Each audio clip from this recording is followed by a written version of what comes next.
Hello guys, আজকে আমরা চলে এসেছি একটা ঘরের কাজে। আজকে দেখাবো যে ঘরটার ডিজাইন কি সুন্দর করে করা হয়েছে। ওদিকে কাকা কাজ করছে তাই আওয়াজ আসছে। এটা হলো সিঁড়ি ছাদে ওঠার। এগুলো সিমেন্ট রাখা, এটা ব্যালকনি।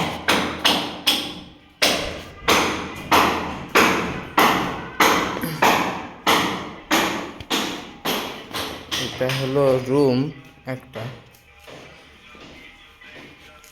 আর ডান দিকে আছে এটা বাথরুম। এখানে কাজ চলছে আমাদের। আর এটা কিচেন।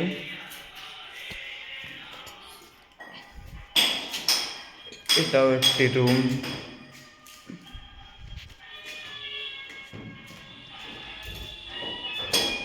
আর এদিকে এটাও একটি রুম।